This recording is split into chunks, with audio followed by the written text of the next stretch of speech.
सबके आगे बढ़े कदम।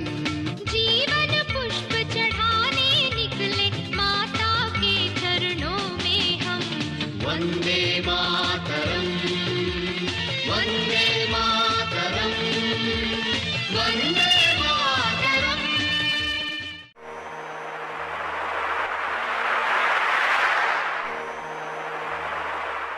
WHO की स्थापना 1948 या 1949 में हुई, लेकिन इस परिभाषा तक पहले क्या मानता था WHO कि शरीर में बीमारी नहीं है, रोग नहीं है तो स्वस्थ है।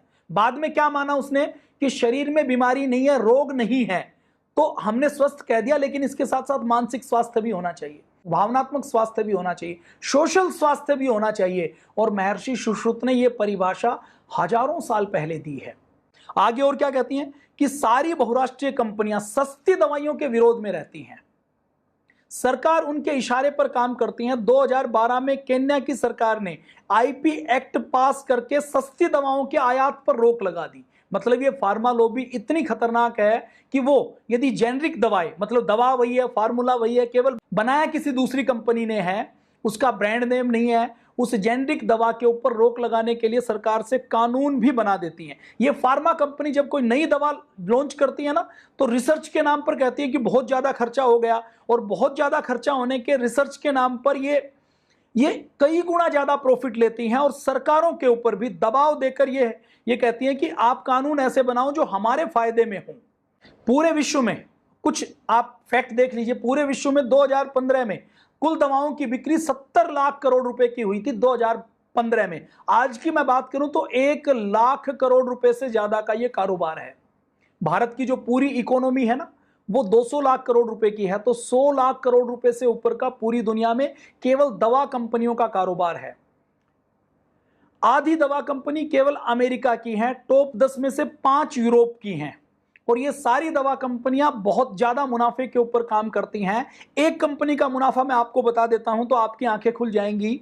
अमेरिका की एक कंपनी है जॉनसन एंड जॉनसन, 5 बार उसके ऊपर फाइन लग चुका।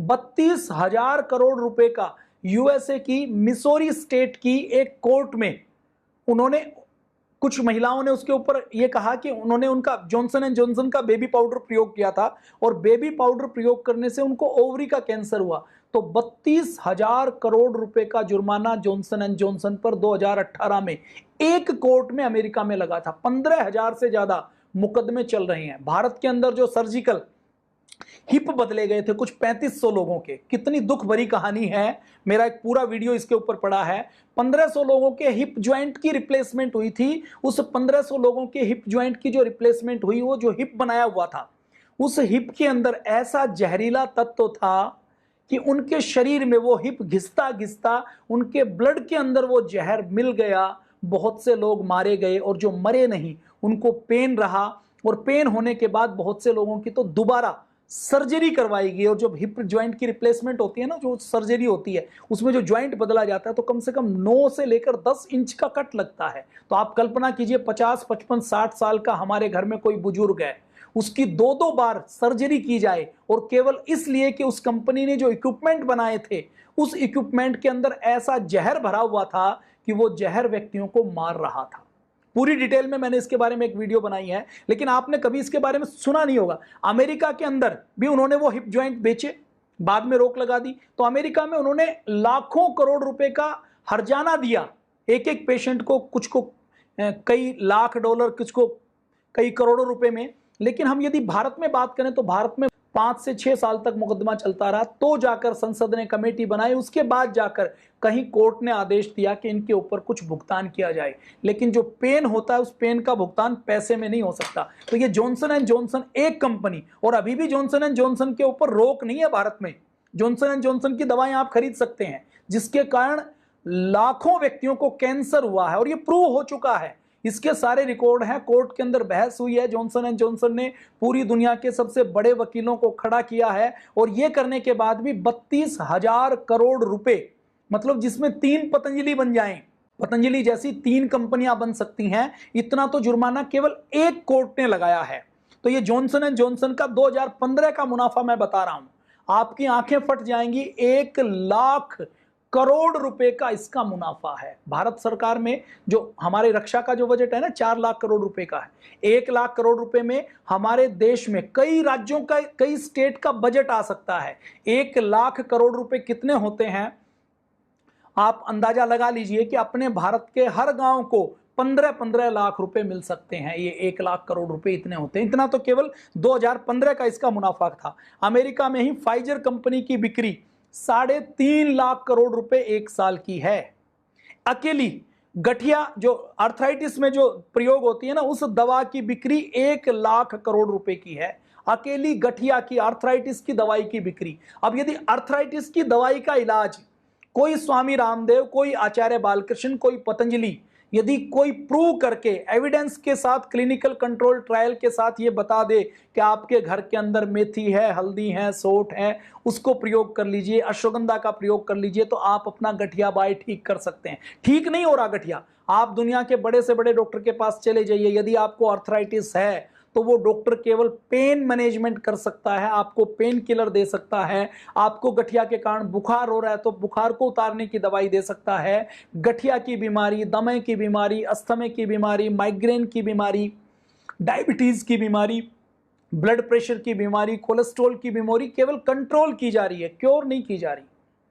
दिक्कत इस बात की है कि वो जो झूठ एक फार्मा कंपनियों ने फैलाया हुआ था कि बीपी एक बार हो गया तो पूरी उम्र दवा खानी पड़ेगी, डायबिटीज एक बार हो गई तो पूरी उम्र दवा खानी पड़ेगी, थायराइड एक बार हो गया तो पूरी उम्र दवा खानी पड़ेगी, माइग्रेन हो गया तो भी दवा खानी पड़ेगी, आर्थराइटिस हो गया तो भी दवा खानी पड़ेगी, दमा अस्थमा हो गया तो भी दवा खानी पड़ेगी, हार्ट की एक बार बीमारी हो गई तो भी पूरी उम्र दवा खानी पड़ेगी। वो भ्रम तोड़ने का काम पतंजलि ने किया है, तो पतंजलि का विरोध होगा। पतंजलि के विरुद्ध ट्रेंड भी चलेगा, पतंजलि के विरुद्ध मंत्री भी उतर सकते हैं, संतरी भी उतर सकते हैं, पतंजलि के विरुद्ध सड़कों पर किराए के लोग आंदोलन भी कर सकते हैं, पतंजलि का पुतला भी जला सकते हैं। क्यों?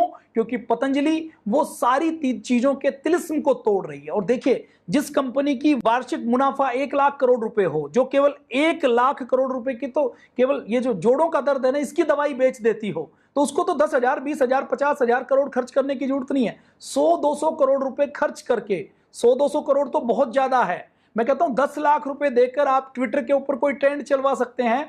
10 लाख रुपए देकर तो 1-1 लाख रुपए आप बांटें तो 10 बड़े शहरों में पुतले फूके जा सकते हैं, प्रदर्शन हो सकते हैं। तो ये इतना आसान काम है। मीडिया के अंदर आप यदि ऐड दें, अच्छे मीडिया हाउस है उनका हम पूरा स्वागत करते हैं, लेकिन ऐसे मीडिया हाउस, ऐसे एंकर बैठे हैं, आप उनके अकाउंट में ट्रांसफर करवा दीजिए, वो तत्काल आपके विरुद्ध स्टोरी बनाकर चला देंगे। तो ये विरोध तो होगा, ये विरोध तो लाजिमी है। क्यों?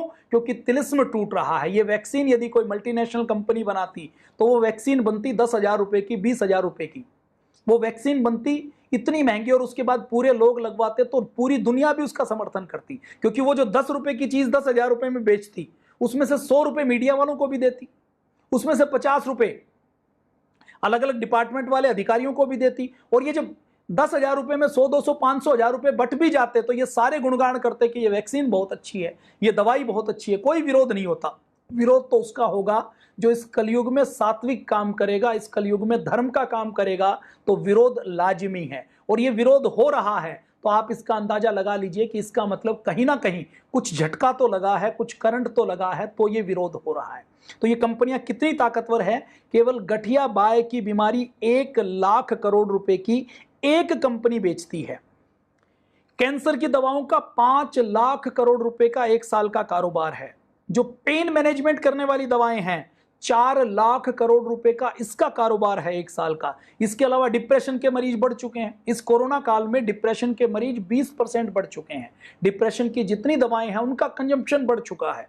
अब यदि डिप्रेशन से बचना है तो डिप्रेशन से बचना, डिप्रेशन की दवाओं से नहीं बच सकते। डिप्रेशन से बचना है तो पूज्य स्वामी जी महाराज क्या कहते हैं, कर्मफल को समझना पड़ेगा, सोच, संतोष, तप, स्वाध्याय, यम नियम का पालन करना पड़ेगा, मेडिटेशन करना पड़ेगा, कर्म योग के ऊपर, कर्म फल के ऊपर चिंतन करना पड़ेगा। जो करेंगे वो भगवान को समर्पित करना पड़ेगा। अपने अंदर ग्रेटिट्यूड की फीलिंग लानी पड़ेगी। मतलब जो भारतीय संस्कृति ने कहा उसकी ओर चलना पड़ेगा। पतंजलि दूसरा काम क्या करवा रही है, पूज्य स्वामी जी महाराज सुबह सुबह 5 बजे बैठ जाते हैं, वो कहते हैं ध्यान करो। अब सुबह सुबह जिसने भी उठकर ध्यान कर लिया पूज्य स्वामी जी महाराज के साथ, तो उसको डिप्रेशन हो नहीं सकता। वो डिप्रेशन में जा ही नहीं सकता। और 6 बजे जब वो योगाभ्यास करवाते हैं तो उतना योगाभ्यास करवाने के बाद, उनको सुनने के बाद उनके ब्रेन की प्रोग्रामिंग ऐसी हो जाती है कि वो व्यक्ति कभी भी कोरोना से डर ही नहीं सकता। उसके अंदर इतनी इतनी इतनी मोरल बूस्टिंग आ जाती है, उसकी प्रोग्रामिंग ऐसी हो जाती है कि कोरोना मेरा कुछ बिगाड़ ही नहीं सकता।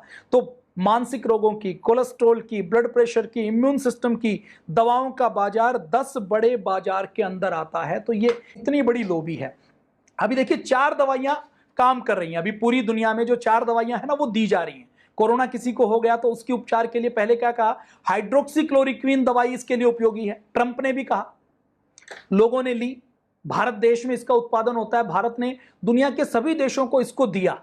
हमारे मोदी जी और हमारे भारत की आत्मा ऐसी है कि हमें मानवता का कल्याण करना है, ये हमारे डीएनए में है, स्वाभाविक डीएनए में। अब हाइड्रोक्सीक्लोरोक्विन के बारे में जिसका फ्रांस में रिजल्ट अच्छा आया था, दूसरी जगह रिजल्ट अच्छा आया था, अब पूरी दुनिया ने कह दिया, वैज्ञानिकों के एक हिस्से का यह मानना है कि हाइड्रोक्सीक्लोरोक्विन पूरी तरह उपयोगी नहीं है, इससे कुछ ना कुछ दिक्कत हो सकती है। अब हाइड्रोक्सीक्लोरोक्विन फेल हो चुकी है, लेकिन पूरी दुनिया ने उसको स्वीकार किया। क्या किया ना, किसी ने कहा क्या हाइड्रोक्सीक्लोरोक्विन बिल्कुल नहीं लेती? भाई जब असाध्य रोग है और इसका कोई उपचार नहीं है, मैं आपसे पूछता हूं कि कोरोना का यदि कोई प्रभावी उपचार है जो सबको दे सकते हैं तो पतंजलि के ऊपर आरोप लगाइए, पतंजलि के ऊपर आप ताला लगा दीजिए। पूज्य स्वामी जी को कह दीजिए कि कोई दवाई की आवश्यकता नहीं है। जब कोई दवाई नहीं है, कोई मैनेजमेंट नहीं है, तो एक चीज जो हमारे घर के पिछवाड़े में उपलब्ध है उसको प्रयोग करके यदि देशवासियों को, मैं ये कहता हूं कि इसका उपचार कितना होता है, उपचार होता है, ये ट्रायल में टेस्ट हो चुका, ये तो हो ही चुका है, लेकिन मैं कहता हूं उपचार नहीं भी होता, केवल प्लेसिबो इफेक्ट भी आए, लोगों का मोरल भी बूस्ट हो जाए, अगर वो भी काम होता है तो उसको करने में भी बुराई क्या है, इसमें खर्च क्या लगने वाला है। तो हाइड्रोक्सीक्लोरोक्विन एक दवाई है, वो फेल हो चुकी है, नकारा जा चुका। रेमडेसिविर इस नाम की एक दवाई है, इसके बारे में यह हो चुका कि लीवर के ऊपर बहुत हार्मफुल इफेक्ट डालती है। फिर ये फेविपाइराविट एक नाम की एक दवाई है जिसको कोरोना की दवाई कहकर बेचा जाता है, उसके बारे में यह आ चुका कि यह भी बड़ा गड़बड़ इफेक्ट डालती है शरीर के ऊपर। फिर 5वीं दवाई कौन सी है जो अभी लॉन्च हुई है 4 दिन पहले, ग्लेनमार्क फेविपल। यह जो दवाई है इसकी 3500 रुपए की एक स्ट्रिप है, 3500 रुपए की एक स्ट्रिप है, एक टेबलेट कुछ 100 रुपए की तो एक टेबलेट है। यह दवाई आई तो इस दवाई को, क्योंकि एक अंग्रेजी नाम था, अंग्रेजी फार्मा कंपनी ने इसको लॉन्च किया। इसके क्या हानिकारक इफेक्ट हैं, कहां इसको ट्रायल किया गया, इससे कितना वायरस लोड कम होता है, इसका क्लिनिकल कंट्रोल किसने किया, किसने क्या क्या, इसके ऊपर कोई किसी ने आवाज उठाई? जो अभी 4 दिन पहले ग्लेनमार्क नाम की टेबलेट आई है, जो टेबलेट की फॉर्म में है, जिसके एक पत्ते का 3500 रुपए की एक स्ट्रिप बैठती है एक व्यक्ति के लिए, उसके ऊपर किसी ने ऑब्जेक्शन नहीं उठाया, उसके ऊपर कोई सवाल जवाब नहीं, लाइन लगाकर लोग ले रहे हैं, कोई ट्रायल के बारे में नहीं पूछा। लेकिन यदि पतंजलि ने 545 रुपए की दवाई लॉन्च कर दी, ये मैं दावा नहीं कर रहा कि ये दवाई है, ये दवाई है, इस दवाई के अंदर, इस डिब्बी के अंदर जितनी टेबलेट है ना, उस टेबलेट को, ऐसी टेबलेट लॉन्च की है तो उसमें 2-2 टेबलेट एक व्यक्ति को एक हफ्ते खानी है, तो उसको तो 20 ही गोलियां खानी है, 20-25 गोलियां। इस टेबलेट में तो 545 रुपए में तो परिवार के 5 व्यक्ति हैं, उनको लाभ मिल जाएगा, और उनको लाभ मिलने के साथ साथ इसमें जो दवाइयां बचेंगी उससे पड़ोसी का भी काम हो सकता है। आपके घर में कोई दरबान है, कोई नौकर है, उसका काम भी होने वाला है। तो एक व्यक्ति, जब अंग्रेजी कंपनी ग्लेनमार्क 3500 रुपए की एक आदमी के लिए दवाई बेचती है, उसके ऊपर कोई सवाल नहीं। एक पतंजलि ने क्लिनिकल कंट्रोल ट्रायल करके, और क्लिनिकल कंट्रोल ट्रायल करके जो लोग कहते हैं ना कि बताया नहीं, कुछ बात नहीं की, ये देखिए, ये लेटर है, मैं आपको सारे लेटर स्टेप बाय स्टेप दिखाता हूं। ये 2 जून का लेटर है, सोशल मीडिया में उपलब्ध है, 2 जून का लेटर है जो लिखा गया था। इस 2 जून के लेटर में आप देख लीजिए, इस 2 जून के लेटर में साफ साफ लिखा हुआ है, ये सूचना दी गई है निम्स की ओर से। ये सूचना Rohit Kumar Singh IAS additional chief secretary medical health and family welfare department government of Rajasthan Jaipur को सूचना दी गई है। डॉक्टर गणपत देवपुरा जी द्वारा सूचना दी गई है। ये दूसरा लेटर है director general central council for research and in Ayurvedic science, ये 2 जून को सूचना दी गई है। ये डॉक्टर गणपत जी ने ये भी सूचना दी है पूरे रेफरेंस के साथ। 4 मई का एक पत्र है जो इंस्टीट्यूशनल एथिक्स कमेटी होती है, जिसके बारे में कल जो मीडिया में आपने सुना होगा, इस कमेटी को भी ये 4 मई को, ये इंटरनल कोई कमेटी ऐसा होता है, देखिए मैं एक्सपर्ट नहीं हूं, मैं कोई ट्रीटमेंट नहीं बता रहा हूं, लेकिन जो चीज मुझे पेन हो रहा है वो पेन आपके साथ बांटना चाहता हूं कि अपने देश में यदि कोई अच्छा चल रहा है, अच्छा कर रहा है, तो उसके विरुद्ध ट्विटर के ऊपर ट्रेंड क्यों चलता है। देखिए ये 4 मई का लेटर है, प्रोफेसर गणपत देवपुरा जी के नाम है, और इंस्टीट्यूशनल एथिक्स कमेटी की ओर से दिया गया है, मेंबर सेक्रेटरी की ओर से ये कहा गया है, ये अप्रूवल दिया गया है, रिसर्च प्रोजेक्ट के लिए अप्रूवल दिया गया है। आप मिरर करके देखेंगे तो ये आपको मिल जाएगा। तो ये सारी सूचना, कल तक क्या सूचना थी, ये नहीं कहा कि दवाई काम नहीं करती, ये कहा कि दवाई की सूचना हमें क्यों नहीं दी गई। भाई दवाई की सूचना नहीं दी गई, आपको अब मिल गई तो आप दवाई को जांच कर लो। अब पतंजलि का उद्देश्य देखिए, पतंजलि ने कभी नहीं कहा, पूज्य स्वामी जी महाराज ने, कि आपको केवल यही खरीदना है। पूज्य स्वामी जी महाराज ने तो जो फार्मूला बताया, वो जड़ी बूटियां सामने रखकर ये कहा कि ये गिलोय आपके घर के पास होती है, इसको ले लीजिए, ये अश्वगंधा होता है, ये तुलसी होता है, अपने घर के आंगन से ले लो, इसका इतना उबालना है, इतना लेना है, इस प्रकार से योग करना है और आप कोरोना से बच जाओगे। लेकिन दिक्कत क्या है, फार्मा कंपनियों की दिक्कत यह है कि पूरी दुनिया की आबादी है 700 करोड़ और 700 करोड़ में 135 करोड़ का बाजार केवल हम हैं। उन कंपनियों के लिए भारत परिवार नहीं है, उन कंपनियों के लिए भारत एक बाजार है। और ये जो 2 कपड़ों में रहने वाले बाबा जी हैं, ये 24 में से 18 घंटे लगे रहते हैं और 18 घंटे लगकर ये क्या कहते हैं कि ये भारत मेरे लिए बाजार नहीं है, एक परिवार है, ये व्यापार नहीं करना, मुझे परोपकार करना है। पतंजलि, देश के अंदर 12 लाख कंपनियां हैं, जितनी भी फार्मा कंपनी है ना, कभी मन करे तो भी चैरिटी का काम नहीं करती। लेकिन पतंजलि का उद्देश्य क्या है कि हम जो कमाएंगे उसका 100% केवल चैरिटी में लगाएंगे। अब आगे और देख लीजिए, अब आगे जो कल आयुष विभाग की ओर से बात चली, उसका भी उत्तर कैसे दिया, उसका भी स्टेप बाय स्टेप पूरा उत्तर दिया गया है। उसका उत्तर भी मैं आपके सामने रखता हूं।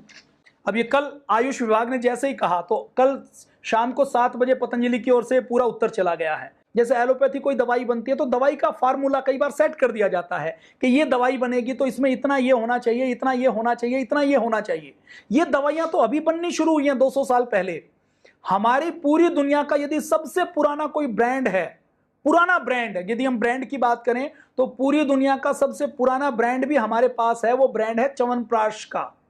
च्यवनप्राश खुद में अपने आप एक ब्रांड है। मैं पतंजलि की डाबर की बात नहीं कर रहा, मैं कर रहा हूं किसी कंपनी की बात नहीं कर रहा। मैं च्यवनप्राश एक ऐसा फार्मूला है जो पूरी दुनिया का सबसे पुराना ब्रांड है, जो च्यवनप्राश के नाम से, जिसका फार्मूला हजारों साल पहले लिखा गया। किसी को च्यवनप्राश बनाना हो तो उस विधि से वो च्यवनप्राश बनाएगा। तो च्यवनप्राश एक आयुर्वेदिक प्रोप्राइटरी मेडिसिन है, मतलब आयुर्वेद में उसके गुण धर्म लिखे हुए हैं और सरकार ने उसको अप्रूव किया हुआ है। तो ये हमने पहले सवाल का उत्तर दिया है। अब उसके बारे में दूसरा सवाल है कि साइट हॉस्पिटल कौन सी है जहां पर रिसर्च स्टडी कंडक्ट की गई। तो department of medicine, national institute of medical science and research, NIMS university Rajasthan Jaipur, ये सरकारी डिपार्टमेंट है, वहां पर की गई। IEC, institutional ethics committee clearance and CTRI registration, both are attached, जो मैंने आपको दिखाया वो है। अब सोर्स कौन है इसका, जो मटेरियल सपोर्ट कौन कर रहा है, इसमें मॉनिटरी सोर्स कौन है, उसमें पतंजलि रिसर्च इंस्टीट्यूट है।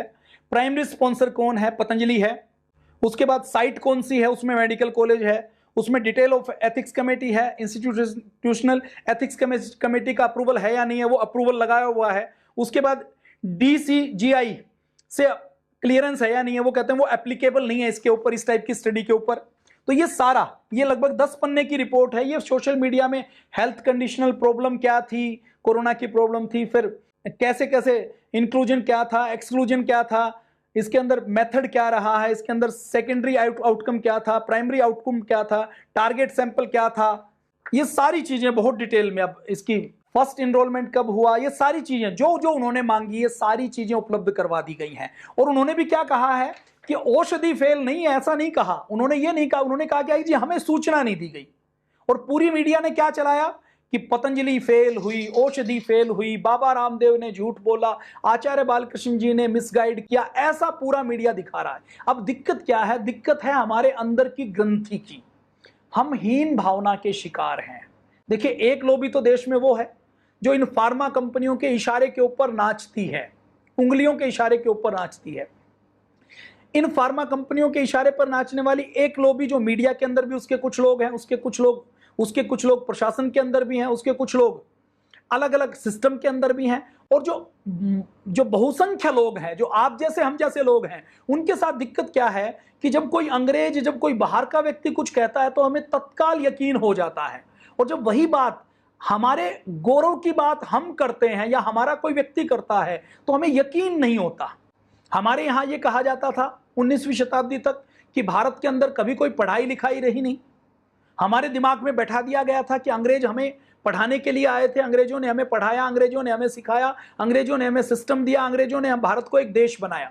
अब 1857 तक ये माना जाता था। अब 1870 में एक अंग्रेज था जिन्होंने भारत के अंदर ये जो आर्कियोलॉजिकल सर्वे ऑफ डिपार्टमेंट है ना, इसकी स्थापना की थी। उस अंग्रेज ने वेनसांग की डायरी पढ़ी। अब उसने जब वेनसांग की डायरी पढ़ी तो उसने पढ़ा कि पटना से 90 मील दूर एक यहां पर विश्वविद्यालय होता था। तो वेनसांग कहता है कि मैं 7वीं 8वीं शताब्दी में यहां पर आया था और मैंने यहां पर पढ़ाई की थी, और यहां पर जो पुस्तकालय था उसके अंदर 90 लाख पुस्तकें थी।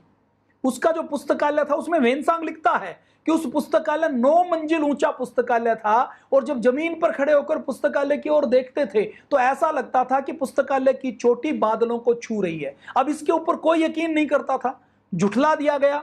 अब उस अंग्रेज ने सोचा कि चलो देख लिया जाए। अब अंग्रेज वहां पर गया तो उसने देखा कि यहां पर मिट्टी का बड़ा सा ढेर है। 1870 में उसने देखा, 1912 में वहां पर खुदाई करवानी शुरू की गई, और 1917 में वहां पर नालंदा विश्वविद्यालय निकला। और आज नालंदा विश्वविद्यालय पूरी दुनिया का, हार्वर्ड का, ऑक्सफोर्ड का, सारे विश्वविद्यालय से पुराना विश्वविद्यालय है। और कितना बड़ा विश्वविद्यालय है आप अंदाजा लगा लीजिए कि दुनिया के 20 देशों से लोग यहाँ पर पढ़ने के लिए आते थे। एंट्रेंस टेस्ट से यहाँ पर एग्जामिनेशन होता था, और जो लोग यहाँ पर पढ़ने के लिए आते थे, यहाँ पर 90 लाख पुस्तकों की पांडुलिपियां थी। 4-4 बड़े बड़े पुस्तकालय थे। यहाँ पर हर विद्यार्थी के लिए रहने के लिए अलग से कमरा बना हुआ था।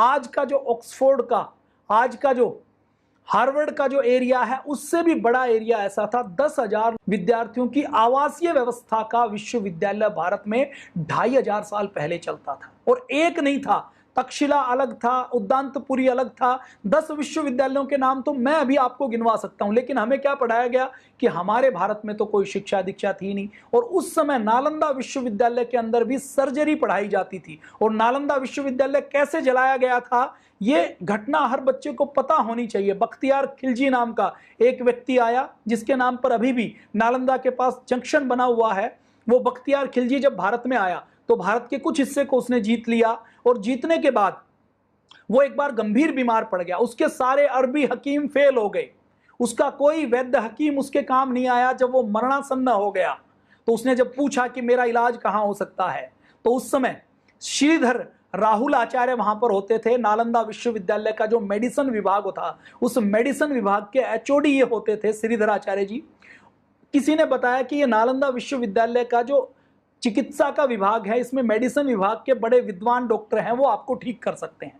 कैसे भारत से ज्ञान विज्ञान जाता था ये नालंदा बताता है। वेनसांग खुद कहता है कि मैंने 400 पांडुलिपियों की यहाँ पर प्रतिलिपि बनाई। भारत की शिक्षा व्यवस्था ऐसी रही जिसमें यह पढ़ाया गया कि माइथोलॉजी है, रामायण महाभारत को नकार दिया गया। तो हमारे दिमाग के अंदर एक धूल जमा है। वो धूल क्या जमा है कि हम कोई अच्छा काम नहीं कर सकते, हम कोई बड़ा काम नहीं कर सकते, हम कभी महान नहीं हो सकते। हमारे पूर्वज कभी महान थे ही नहीं। हमारे पूर्वज तो बस ऐसे ही अनपढ़ थे, जाहिल थे, गंवार थे। उनके पास तो कोई ज्ञान विज्ञान और टेक्नोलॉजी नहीं था।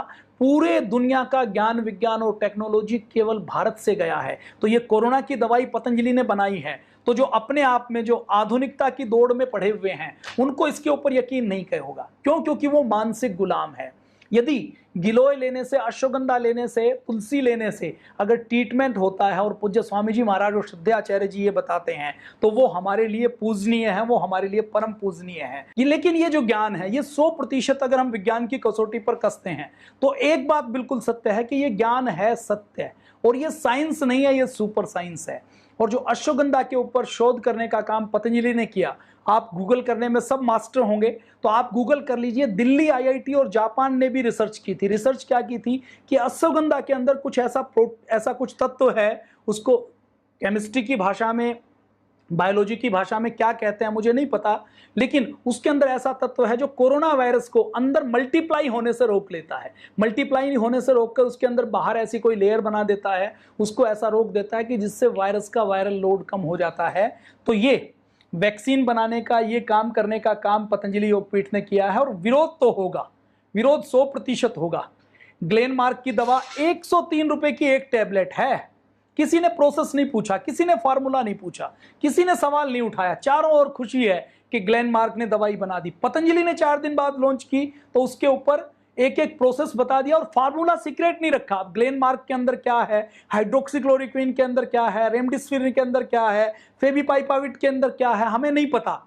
पूज्य स्वामी जी महाराज ने तो बताया है कि ये गिलोय है आपके पिछवाड़े की, आपके घर के अंदर, आपके खेत में, आपके पीछे के बाग में लगने वाली तुलसी है, अश्वगंधा है, जिसके बारे में आप जानते हैं, पहचानते हैं और जिसका कोई नुकसान होने की संभावना नहीं है। ये जो दवाइयां 4 अप्रूव की है ना, मैं इनके ऊपर गूगल कर लीजिए, आपको पता लग जाएगा। हाइड्रोक्सीक्लोरोक्विन के कारण भी नुकसान हो रहा है, रेमडेसिविर के कारण भी लीवर को डैमेज हो रहा है, फेविपाइपाविट के कारण भी डैमेज हो रहा है, और ग्लेनमार्क के बारे में अभी 1-2 दिन में रिपोर्ट आ जाएगी जैसे ही लोग खाएंगे। तो ये अगर पतंजलि ने ऐसी कोई चीज बनाई है जिसका कोई नुकसान होने की संभावना नहीं है, जिसके लिए कोई बड़ा धन खर्च करने की आवश्यकता नहीं है, और मैं कहता हूं कि दवाई कितना लाभ करती है, इफेक्ट भी दिया है, स्टडी भी दी है, सारी चीजें दी हैं। और मैं एक दूसरी बात कहता हूं, मैं तो कहता हूं कोई भी लाभ नहीं करती, लेकिन लाभ नहीं करती तो भी यदि किसी भारतीय संस्था ने, भारतीय एजेंसी ने, रिसर्च की लैब ने यदि आगे बढ़कर एनिमल कंट्रोल ट्रायल किया है, क्लिनिकल कंट्रोल ट्रायल किया है, एक्टिव कंपाउंड के ऊपर ट्रायल किया है, तो दिक्कत क्या है? सरकार को प्रोत्साहन देना चाहिए, ये कहना चाहिए कि शाबाश, बहुत अच्छा, आपने जितना कर लिया उतना बहुत अच्छा, अब इसकी आगे की जांच करने में हम भी आपको सहयोग देंगे, हम एम्स के डॉक्टर को लगाते हैं, ये होना चाहिए। तब ये हमारा सुपर साइंस पूरी दुनिया के सामने हम रख पाएंगे। और पतंजलि ने 300-400 करोड़ रुपए की लागत से यदि रिसर्च लैब बनाई है, वैज्ञानिकों को बुलाया है, कुछ तो ऐसी मशीनें हैं जो पूरे भारत में केवल पतंजलि के पास हैं, दूसरी मशीन सिंगापुर के पास है। ऐसा हाई लेवल का इंफ्रास्ट्रक्चर यदि किसी प्राइवेट संस्था ने डेवलप किया है और उससे यदि वो मानवता की और देश की सेवा करना चाहती है, तो उसका सम्मान होना चाहिए, उसका वंदन और अभिनंदन होना चाहिए, उसके ऊपर सवाल नहीं उठाए जाने चाहिए। क्योंकि ये लड़ाई केवल पूज्य स्वामी जी महाराज और श्रद्धाचार्य जी की नहीं है, ये लड़ाई आप सबकी, हम सबकी है। हमें इस लड़ाई को लड़ना है और जीतना है। भारत को हम विश्व गुरु बनाएंगे। दुनिया के लोगों के पास तो केवल साइंस है, हमारे पास सुपर साइंस है। पूरी दुनिया को ज्ञान विज्ञान हमने दिया है और पूरी दुनिया को, मानवता को बचाने का काम भी हम करेंगे, भारत करेगा। लेकिन उससे पहले अपने भारत के लोगों को जगाने का काम करना है। जय हिंद, वंदे मातरम, भारत माता की जय।